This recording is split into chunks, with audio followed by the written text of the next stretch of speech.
Good morning, good afternoon, good evening. Saan mang parte ng mundo niya pinapanood ang video na ito, welcome back to the House of Jaya. Welcome to South Korea!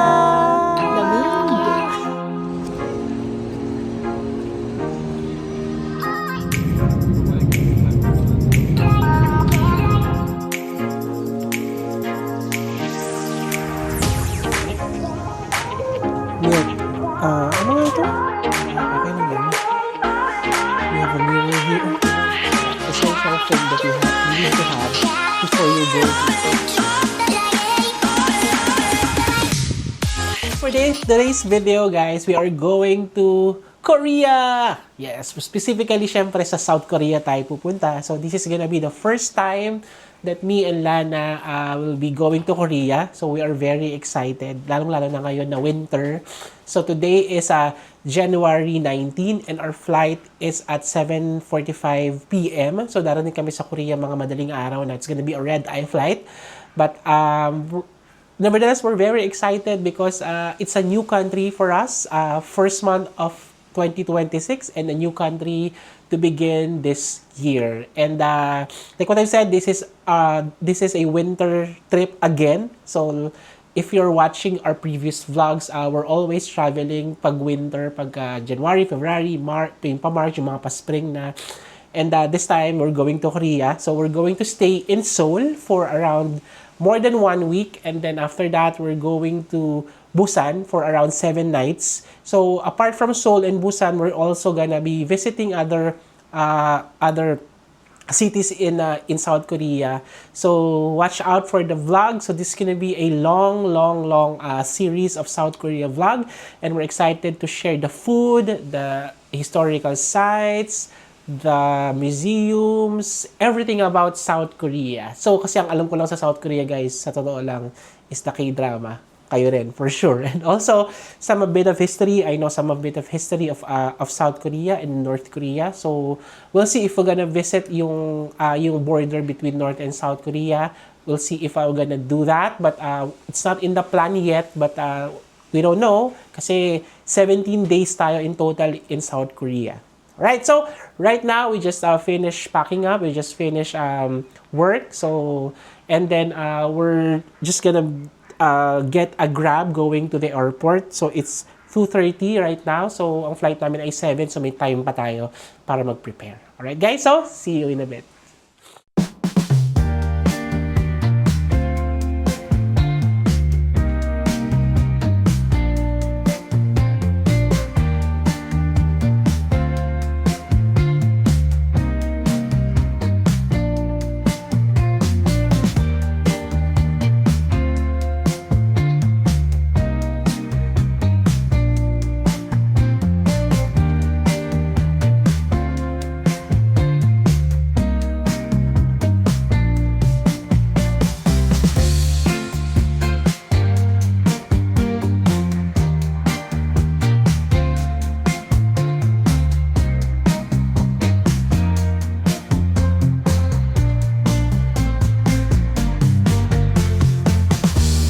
Alright guys, we just arrived here in Incheon International Airport. We arrived at around 12 midnight Korea time. So Korea time is advanced ng 1 hour sa Manila, and it's negative 11 degrees Celsius here. Paglabas namin ng airplane, para kami pumasok sa freezer. Super lamig talaga. And ito, papunta na kami ng immigration. Sinusundan lang namin yung mga tao. Namin alam kung saan kami pupunta ngayon. So, sumusunod lang kami kung saan pupunta yung mga tao.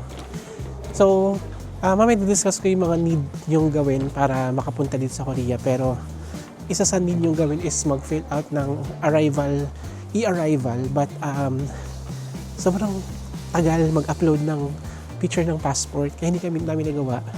Pero sa Cebu pa kami pinapamigay na custom declaration. Sabi ng staff, okay na daw yun. So, titignan natin kung okay na talaga yun.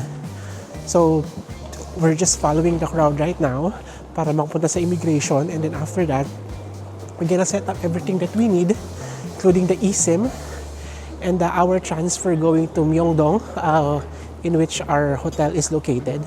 So, tara. Samahan nyo na lang kami. Hindi ko na lang muna papatay itong vlog na to.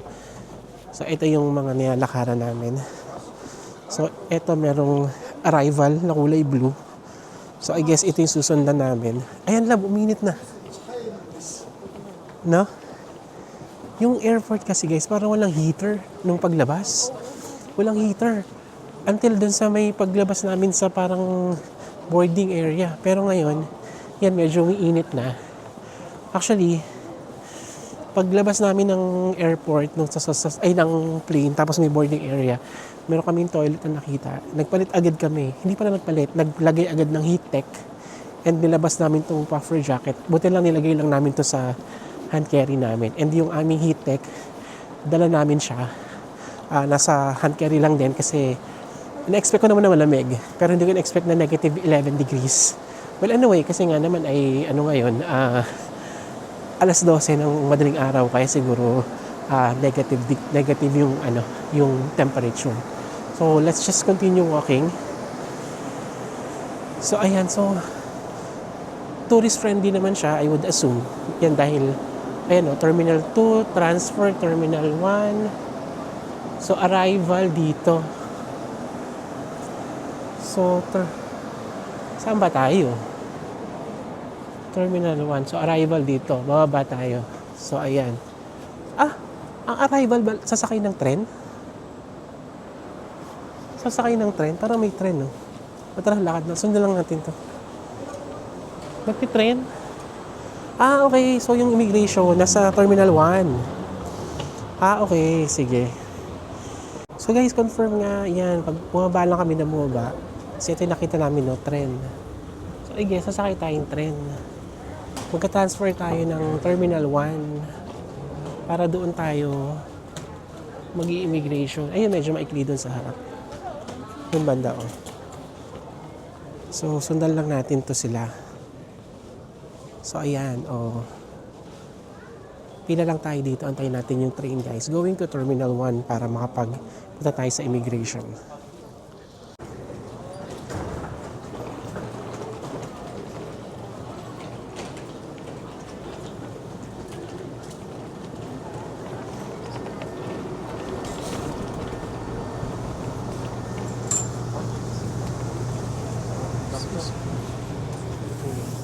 Tayo?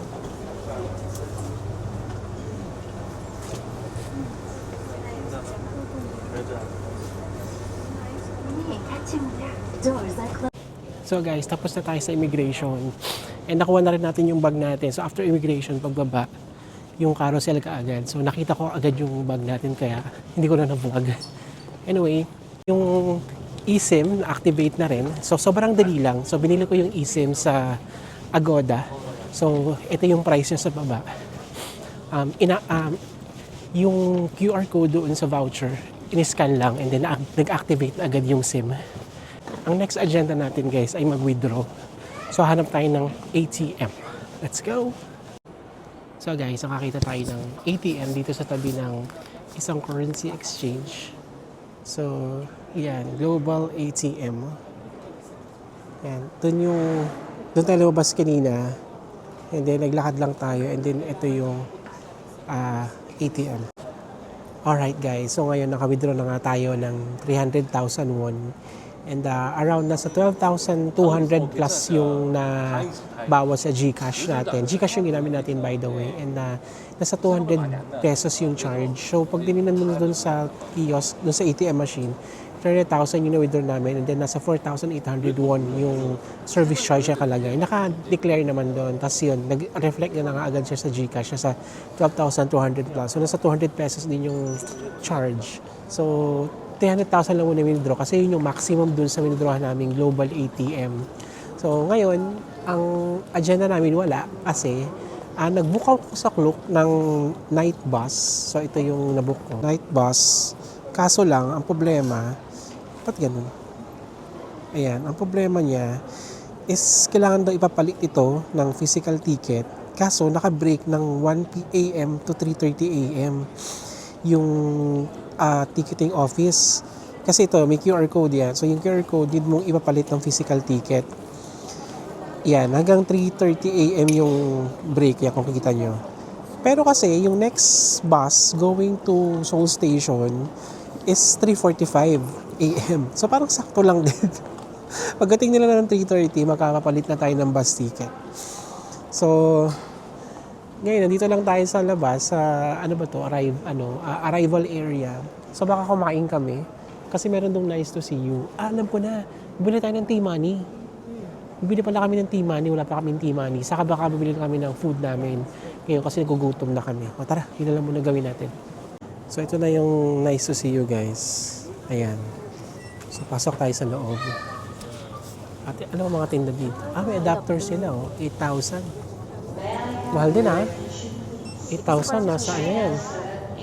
Nasa parang mga 300, ganyan.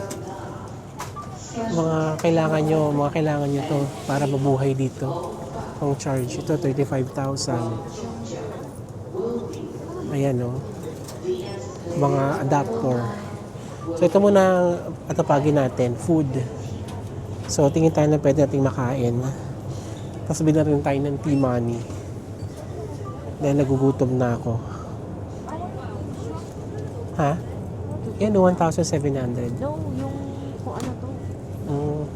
May lang rice. I love Ito na siya.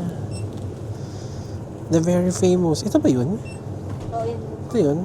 Famous, yogurt milk ba tawag dito? Milk. Ano nga ito? Banana milk? So, ayan guys, kakain na tayo. So, bumili tayo dyan sa Nice to See You ng ating food. So, ano bang tawag dito? Early breakfast? May ganun man. So, ito yung binili ko. Parang siyang beef something kasi walang English translation. So, nasa 6,000 won siya. So, pwede na, di ba, for a rice meal. So, magkano yun? Nasa 200 plus din pala. Mahal din pala pagka kinano mo sa peso. So, dahil 3:45 pa yung ating bus and 3:30 pa yung mag-open yung ticketing counter. So, kain muna tayo. Tapos, mamaya kukumpitin natin. Kasi bumili din pala kami ng tea money dito. Ito yung tea money, guys. So, ito yung binili namin, pang tourist lang siya. So, pang bus lang talaga yan. Pang transportation lang. Hindi na pwede pang bayad sa ano? Pwede rin, yata. So, yung kasi, yung isa, ito 4,000, yung isa 6,000. Kaso pwede mo siyang gamitin pambayad sa mga nice to see you, ganyan-ganyan. Ito, gagamitin natin strictly for for transportation. Kaya ito na binili natin. Saka mas mura siya ng 2,001, di ba? So magkano? 80 pesos din yun. Yan. So mamaya, titingnan ko, compute ko kung magkano yung i-load natin para mapagpa-load na tayo dito sa nice to see you din. Alam mo. And then, bumili na kami nito. Ay, ito pa pala. Magkano to? 1,800 yen. Ay, yen tuloy. 1,800 won yata itong isang ganito. So, nasa mga 60 pesos yung isang ganito. Ano to? Banana milk ba? Banana milk. Ito yung sikat dito sa Korea So, tikman na natin habang first day natin dito sa Korea. Hindi ko masarap itong nabili ko. Bakal ba to? Bakal ka. Ay, bakal pala ito yun. Ayan. So, ito yung kakainin natin. Beef something siya. Tingnan natin kung masarap. Medyo expensive to sa hindi siya 6,000. Kasi kung ito pa, 1,800 no? So, nasa siguro less than 5,000 won to. Which is nasa less than 200 pesos na rin. Mahal pa din. Pero nasa airport ka kasi. Saka nasa Korea ka. Kain tayo. Kung alam ko lang guys na 3:45 pa kami makakauwi. Sana, nag-book na lang ako ng private car. Kapunta sa hotel. Kasi pag book ka ng private car, sa Klook, parang umaabot ng 2,500. One way, dalawa kami. So parang 1,000 each. 1,000 plus. Unlike kung dito night bus, nasa 500 pesos lang. Nasa 550 ganyan. Kaya ito yung binok ko. Saka para ma-experience din natin yung night bus. Diba? May beans. Konti ng laman. Pero pwede na rin. Yun, busin ko lang to. Tapos mamaya, pa-load tayo ng tea money. Ayan, nasa bus na tayo guys. So medyo na-stress ako ng slide dito sa transportation pagkagabi sa Korea. Pero mamaya pagdating sa hotel, papaliwanag ko na lang. So I think mga 40 minutes to 1 hour yung biyahe from Incheon's Airport Terminal 1 to Seoul Station. So later on, pakita ko na lang sa inyo. Hi everyone! Ito na tayo. Nandito na tayo sa hotel natin dito sa, sa 1012 House Namsan. Kita nyo ba? Teka, nag-focus sa mukha ko eh. Ayan. Teka lang, ayan. 1012 House Namsan. Ayan. So, ano oras na ba? Nasa 4:30 na yata. Ay, magka 5 o'clock na guys. And close na yung hostel. Pero tingnan nyo. Meron silang note dito. Jorson Jaya, check in. Open this letter, please. So, para sa atin naman. So, buksan na natin. Buksan natin yung letter. Kung ikaw kami bukas lang. Kung na lang videohan ko. Ganyan sila na guys, oh. Nakagloves na siya. Ako, hindi ako nakagloves. Sakit sa kamay. Nilalamig na ako. And habang binubuksan niya, guys, tingnan niyo yung oh. Tingnan niyo yung nabukong hotel. Grabe. Pataas siya. Hindi ko alam, Baguio pala yung nabukong hotel. Nasa Baguio pala kami. At mukhang papaya tayo dito sa, trip na to dahil puro paakyat. Ayan, basahin natin. Ano sabi? May susi. Ano yan? Touch. Okay. The gate door password, touch 0112. Buksan natin. 0112 asterisk. Tapos, ayun. Okay. Pasok muna tayo. Sobrang lamig na sila. Teka lang. So, ito na. Third floor na tayo. 301B ABC. Asan? Yan.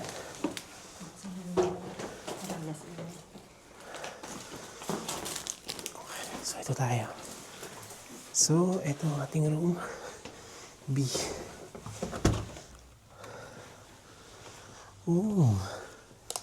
Ito na siya. Ayan na guys. This is our room. Quick room tour lang. Very quick. So may television dito.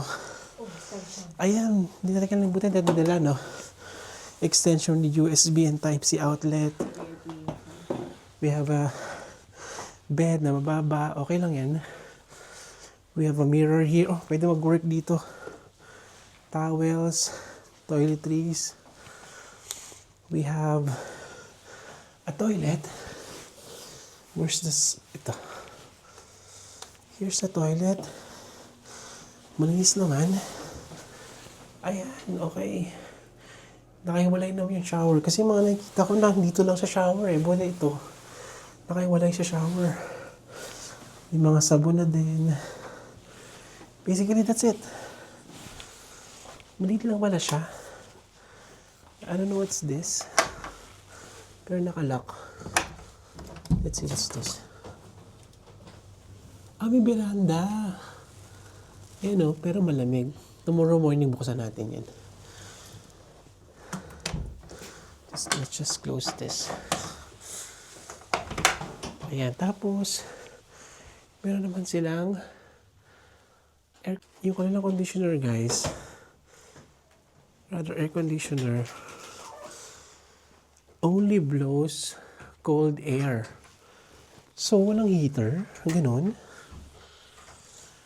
Walang heater to. Walang heater. Teka lang na, medyo naloka ako. Walang heater, guys. Ito na only blow cold air daw eh. Only blows cold air.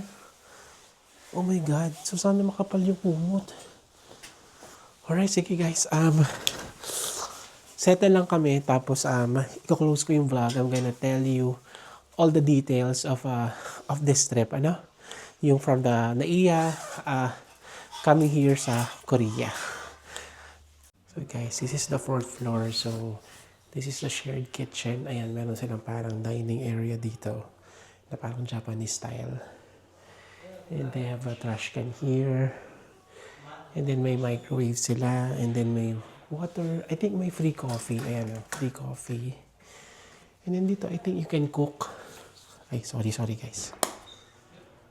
Ayan, so meron sila dito mga mga plato, ay mga kutsara. Siguro you just have to wash it after you finish using it. And then may maliit na lutuan. May mga oil. I'm not sure kung pwedeng, I think pwedeng magluto. May oil lang gagamitin mo. So, that's it, basically. So, may mga ganito sila dito sa hotel na ito. So, ayan. Dito sa 4th floor may meron ding mga, yan, may mga rooms din. So, baba na tayo. Ito sunod natin. Nakapag-settle lang tayo dito sa ating guest house dito sa may Namsan near Myeongdong area. So, hindi ko na-expect na pataas pala itong lugar na to. Para kami nasa Baguio, guys. And, alright. So, kanina pala, hindi na ako masyadong nakapag-vlog. May mga snippet lang tayo ng mga ganap natin dun sa NAIA Terminal 3 kanina. Kasi pagdating natin, nagbayad agad tayo ng terminal fee, which is 1,620.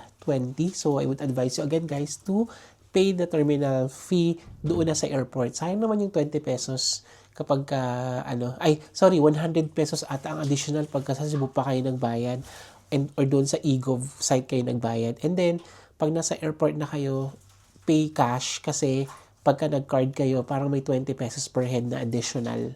So, right after namin mag-terminal fee, medyo may click na naman yung pila. Siguro, nag-spend kami mga 20 minutes sa pila sa Cebu Pacific para mag-check-in at mag-check-in ang gamit namin. And nga pala guys, so, like kung pinihinging favor to sa mga crew ng Cebu Pacific. Like lagi ako ng pagbibigyan naman. Like ko na request na doon kami ilagay sa may exit row para syempre maluwag yung legroom natin. At binigay naman nila. Although hindi lang siya windows, but it's okay. At least maluwag yung legroom namin, mas nakapag-relax tayo. And then surprisingly, ang daming bukas na counter sa immigration. Kaya mabilis lang. Siguro mga 10 minutes lang kami sa immigration. Ang tanong lang sa akin kung nag-work ba sa government. And then tinatakan agad yung passport. Kailan na parang, yung sa'yo, love? Parang ganun. May isa pang tanong sa'yo, di ba? Kailan babalik? Yun lang. Ba't ka magbabakasyon? Kailan babalik? Anong purpose ng visit? Ganun lang yung mga tanong. Pero habang tinatanong daw sa kanya yun, tinatatakan na yung passport niya. I mean, yung binubuksan na yung page para tatakan. Hindi na lang kami, guys, pala nag-lounge kasi parang sayang lang yung time dahil parang pagdating namin paglabas namin ng final check, parang 1 hour na lang yung natitira. Kasi dumating kami sa airport, parang parang 2 hours na lang or 2.5 hours na lang yung bago yung boarding namin, which is 6:50 PM. Kaya hindi na kami nag-lounge kanina. Paglabas namin dun sa final check, nag-coffee lang kami at kumain kami sa may Bose Coffee. Tapos, na-confuse pa kami kasi 116 yung gate namin. Yung 116 pala, doon sa may kabilang dulo, doon sa may side ng mga lounge. Pero, bababa ka pa ng 1 floor. Sa 2nd floor kasi siya yung gate 116. Doon kami sa kabila nagpunta, medyo na-confuse pa kami. But anyway, nakarating naman kami ng sakto. So, pagdating namin, boarding na yung aming flight. And, on time din naman umalis sa Cebu Pacific. Yung palang aming plane ay yung malaking plane. And paglapag namin ng South Korea, guys, pagbukas ng pintuan, my God, para ka pumasok sa freezer. Super lamig talaga, as in super lamig. Negative 11 degrees yung temperature paglapag ng eroplano. And on time pala dumating yung eroplano, guys, kudos to Cebu Pacific. Actually, 20 minutes ahead of time pa siya. So, yun nga, sobrang lamig. Tapos, paglabas namin doon sa parang tube ng yung parang tulay, tataka ka parang walang heater. Kasi sobrang lamig. Nasa loob na kami ng airport. Sobrang lamig pa din. Parang walang heater. Tapos, pagdating namin sa immigration, doon na medyo uminit. Nakakatawa pa. Kasi, yung pagsakay namin aeroplano, guys, puro Korean yung mga yung sakay. And then yung katabi ko nga Korean actually eh. Lahat sila naka ano lang ang ninipis ng damit nila. Iba nga naka-tsinelas, naka-shorts lang. Puro ganun lang yung mga damit nila. Takang-taka kami, grabe itong mga to. Siguro sanay na sila sa bansa nila na malamig. And then yung paglabas ng eroplano, lahat sila nagbihis. Nagbihis silang lahat ng mga jacket, ganyan, nilabas sila sa kanilang mga bag. And kami, buti na lang yung heat-tech naman, ito yung heat-tech, nasa check-in baggage na namin siya. I mean, nasa hand carry namin siya para kami pagdating ng Incheon, pagdating ng airport, magbihis tayo. I mean, isuot natin. Kasi ito lang yung suot namin kanina ito. Tapos wala itong heat-tech. Pero nung paglapag yun, sinuot na namin siya. Kasi nga, sobrang lamig talaga. As in, sobrang lamig. Tapos pala, nagka-aberya pa kasi yung nasa airport kami, hindi namin ma-upload yung passport doon sa arrival card ng Korea. Kaya medyo natagal lang kami bago mag-immigration. Sinagutan muna namin yun kasi yung wifi sa airport, sa Incheon Airport, napakabilis guys. So, nag-upload, siguro mga 5 minutes din namin ginawa yun to 10 minutes. Bago kami nag-immigration. Immigration na naman, mabilis lang din kasi ang daming counter na open. Kaya, ayun.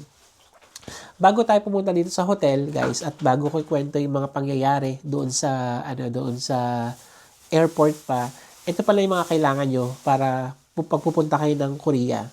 So, number 1, syempre, ang inyong valid passport. No? Dapat 6 months valid yan bago kayo umalis ng bansa. Number 2 is yung visa. So, yung visa, dapat nyo siyang kunin sa KVAC, no? So, I've created a separate video doon sa visa. So, panoorin nyo na lang yun. Pinaliwanag ko doon ng detalye kung paano fill upan yung form, saan kukuha ng form, ano yung mga requirements, yung mga ganun. So, tingnan nyo na lang dito sa vlog na to para ma-idea kayo kung paano kumuha ng Korean visa. And then number 3, yung eGov ninyo. So, makikita yan sa immigration sa Pilipinas kung nagsagod na kayo ng eGov o hindi pa. Yung parang departure card lang din natin yun. And number 4 yun nga, yung Korea arrival card. Dapat din sagutan nyo yun bago kayo umalis sa Pilipinas. You can actually fill out that online 72 hours before your flight. Within 72 hours before your flight. So, yung link nun, ito yung link niya, lalagay ko na lang dito. But, actually, yung Cebu Pacific, pinadala din yung link na yan sa email. So, para sure kayo, yun na lang buksan nyo. Or ito, siguro may tiwala naman kayo sa akin. So, yan yung link niyan. So, yun lang naman yung kailangan nyo para maka-alis kayo ng Korea. Ayun na nga, paglabas namin ng immigration, so, nag-withdraw kami, kinuha namin yung baggage namin, tapos inactivate namin yung eSIM namin. So, mamaya i-detalye ko guys yung mga essentials na dapat meron kayo kapag pupunta kayo dito sa Korea. And then, paglabas namin, pagka-withdraw namin, okay na lahat, di ba? So, nag-purchase ako sa Klook ng limousine bus from airport, Terminal 1 sa Incheon Airport, going to Seoul Station. So, ang sabi dun sa Klook, ang instruction niya, you have to get a physical ticket doon sa basta sa ticketing area. The thing is, yung ticketing area ay naka-break time ng almost 2.5 hours from 1 a.m. to 3:30 a.m. Dumating kami ng airport ng Incheon mga 1:30 na. So, nakalabas na kami lahat-lahat ng process, immigration, etc., yung baggage, na nga 2:30 na. So, actually mga 2 o'clock. So, no choice, sarado na. Tapos, yung doon sa malaki nilang TV nakalagay, yung next na biyahe going to Seoul Station is 3:45. Tapos 3:30 yung 3:30 yung kanilang resume from the break. Kinakabahan ako kasi may mga kiosk doon eh. May mga kiosk. Malay mo ba kung napuno na yung 3:45 slot going to Seoul Station, di ba? So, kinakabahan talaga ako. So, wala kami magawa. I just have to wait for the 3:30 a.m. na resume nila from break para makakuha kami ng ticket. So, dumating na, 3:30, pinuntahan ko yung counter, mabait naman si auntie doon. So, sabi niya, hindi na raw kailangan ng ticket. Ipakita lang daw yung QR code sa bus, then okay na yon. Sabi ko, marami pa bang upuan? Syempre in English. Tapos ginamitan ko rin ng translator. Sabi niya, 3 na lang daw yung upuan. Ha? Medyo kinabahan pa ako. Basta labas na lang daw kami doon ng 5 minutes before 3:45. Sa lumabas kami. Nung pagtanong ko naman sa lalaki, nung dumating yung parang dispatcher nila doon, mga around 3:40, ganyan, 3:41. Tinanong ko siya, sabi ko, limousine bus going to Seoul Station. Pinakita ko yung QR code. Tinan niya yung QR code. So, here. Here. So, you just have to show this. Yeah, here. Tapos yun na. Nilagyan niya yung bag sa ilalim. Tapos, pinasakay na kami. Ganun lang pala. So, yun pala. Pag bumili kayo ng ticket ng limousine bus, yung night bus, sa Klook, guys, sa Klook, hindi nyo kailangan ipapalit ng physical ticket. You just have to show that ticket doon sa driver, tapos i-scan nila sa bus mismo. Tapos yun na, under na kayo. So, anong oras ba yun? So, siguro mga 1 hour din yung biyahe from Incheon Airport to Seoul Station. Yung binabaan namin, hindi talaga siya mismong Seoul Station. Akala ko talaga doon kami sa stasyon ng Seoul, yung malaking station. Hindi pala. Parang bus stop lang siya na Seoul Station yung pangalan. Okay? So, there. Before I end this vlog, this day na medyo mahaba para sa amin, let me just share with you the essential thing that you need to have before you go here before you come here rather in South Korea. All right? So, I mean the essentials. So, number 1, syempre, you need to have your T-money. So, the T-money, pinakita ko kanina, is there parang Easy Card in Taiwan, Octopus Card in Hong Kong. You will use that in all the transportation here in Korea, in buses, trains. You can even use that sa mga taxi, sa mga convenience store. So we bought mine kanina dun sa airport for 40,000 won, and wala pang load yun. So, niloadan namin ng tig 50,000 ni Lana. Yung sa computation ko, yung entire stay namin dito, hanggang Busan, nasa 70,000 yung gagamit namin sa transpo. But sabi namin, 50,000 muna natin. Madali naman mag-load eh. Ayun. And then, next na kailangan ninyo dito sa Korea is the Naver Map. So, yung Naver Map is their version of Google Maps. You can use Google Maps here, but for navigation, hindi. Makikita nyo lang yung mga establishment, yung mga stores, yung mga location. But, di ba, usually Google Maps, or you're using it, kung paano pumunta doon, paano pumunta dyan. So, dito sa Korea, Naver Map yung ginagamit. And yung Naver Map, maganda siya kasi meron din mga restaurant, pwede ka nga mag-reserve ng restaurant doon, etc. Aside from Naver Map, you can also use yung Kakao. Was that Kakao ba? Kakao Map. It's the same thing, but mas nasanay ako sa Naver Map. No? Yun. So, just download Naver Map, and ako ang advice ko, use Naver Map and Google Maps, same. Kasi masanay ako sa Google Maps eh. Pero for navigation, for example, for buses, for trains, mas accurate yung Naver Map. So, use Naver Map for that. You can also you have also to download yung Papago. Papago is their Google Translate. Yan, para mas madali. So, mas accurate daw yung translation ng Papago. Kanina ginamit ko na siya dun kay Auntie sa ticket booth. At naintindihan naman niya. Yung functionality is just the same as Google Translate. Mas accurate lang ito. Syempre, Korean yung mga gumawa, yung nag-develop. So, I think this is more accurate than Google Translate. It can also use for transportation yung Uber. Hindi ko alam kung may Grab dito, but based sa mga nabasa ko, Uber yung ginagamit dito. So, kanina from Seoul Station, coming here sa hotel, Uber yung ginamit kong app para makabook ng taxi. Other essentials that you need, ito naman para sa akin lang, is the weather app. Okay, so you need to check the weather every day. Actually, hindi lang sa Korea, kahit saan bansa kayo pumunta, Japan, Hong Kong, whatever. Kasi, yung weather will determine syempre your outfit for the day, 'di ba? Kung magdadala kayong payong, kung mag-shorts ba kayo. O malamang kami hindi kami mag-shorts dito kasi malamig. So, 'yun. So, you need to download the weather app. If yung phone nyo is an iPhone, so meron na yung built-in na weather app for sure, okay na kayo pag Apple yung gamit niyo kasi may weather app na yan. So, you have to check it daily para malaman nyo kung ano yung weather for the day. Baka kasi uulan, baka naman maaraw.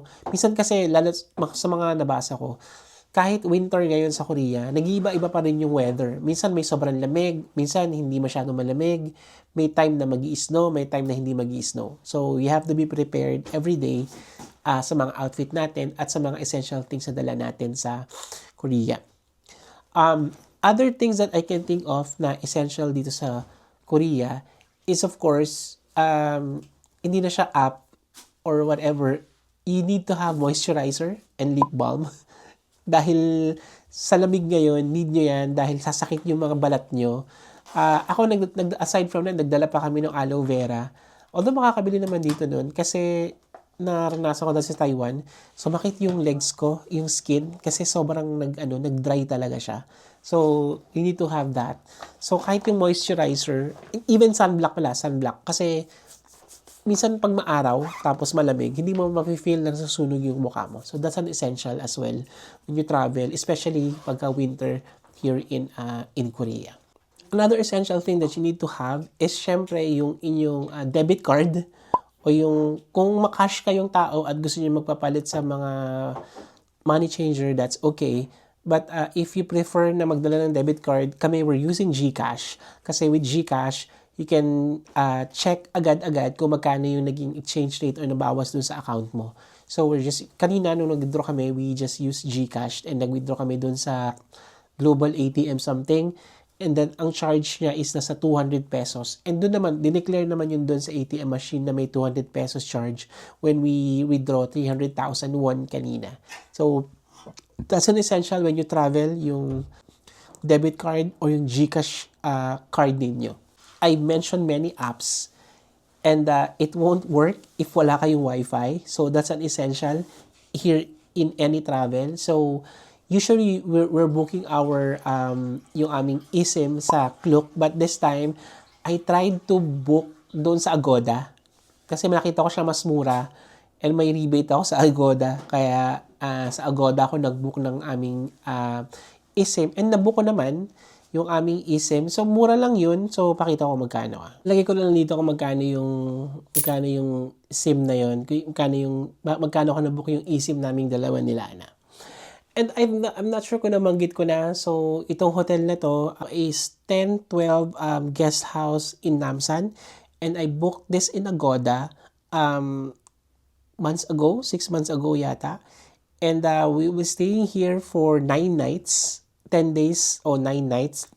And I only got this for 21,176.51 at the time of booking. So that's around 2,100 per night.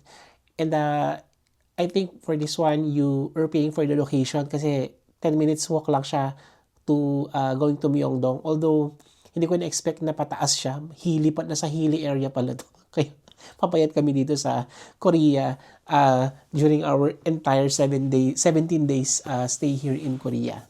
So, I think that's it guys for this vlog. I-end ko na ito. And thank you for watching our first vlog in Korea. So, I hope you enjoyed and I hope may napulot kayo as you also plan your travel in Korea. So, if you haven't subscribed to our channel, guys, please do so and click the notification bell para pag meron kaming bagong upload, you will be notified. Thank you, guys. Bye-bye!